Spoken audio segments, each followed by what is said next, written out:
नमस्कार, मैं हूं आपके साथ नम्रता। आपने जंगल बुक तो कभी ना कभी जरूर पढ़ी होगी और अगर पढ़ी है तो उसके मुख्य किरदार मोगली को भी आप अच्छी तरह से जानते होंगे, जो जंगल में जानवरों के बीच रहता है, जानवरों की हरकत करता है और बंदरों की तरह पेड़ पर चढ़ जाता है।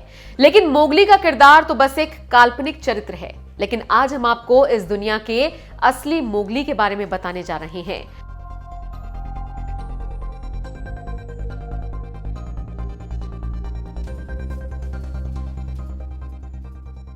मोगली का नाम लेते ही आपके दिलो दिमाग में एक ही बात आती होगी, जानवरों के बीच जंगलों में रहने वाला इंसान।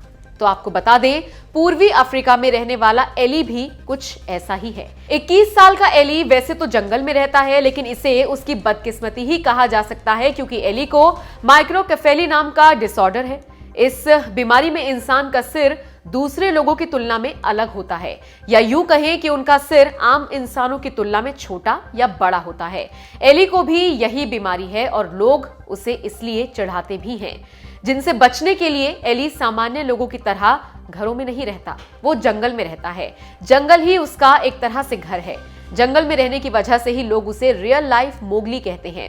एली के बारे में ब्रिटिश मीडिया में भी काफी बातें लिखी गई हैं। वहां की मशहूर न्यूज वेबसाइट द सन ने एक रिपोर्ट में बताया था कि एली ने जंगल में रहकर वहां के कई तौर तरीकों को सीख लिया है और अपना लिया है। वो बहुत ही आसानी से 20 से 30 किलोमीटर की दूरी आराम से तय कर लेता है। बहुत सारी चीजें हैं, या कहें तो कारनामे हैं, जो उसने जंगल में रहकर सीखे हैं। जैसे वो छलांग लगाकर पेड़ों पर चढ़ जाता है। लोगों के लिए एली भले ही रियल लाइफ मोगली हो, लेकिन एक मां के लिए वो उसका प्यारा और लाडला बेटा ही है।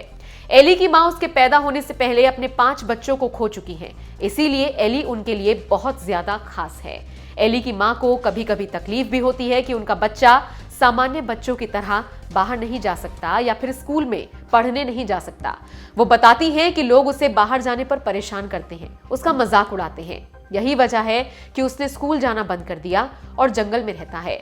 एली जैसे असामान्य बेटे की मां होना इस दुनिया में कितना मुश्किल होता होगा, ये तो उसकी मां ही जानती होगी। अपने बेटे और खुद का पेट पालने के लिए उसकी मां एक तरह से क्राउड फंडिंग पर ही निर्भर है। लोग उसकी मदद करने के लिए आगे आते रहते हैं। बहरहाल, हम आपसे यही अपील करेंगे कि कभी भी भेदभाव को बढ़ावा ना दें।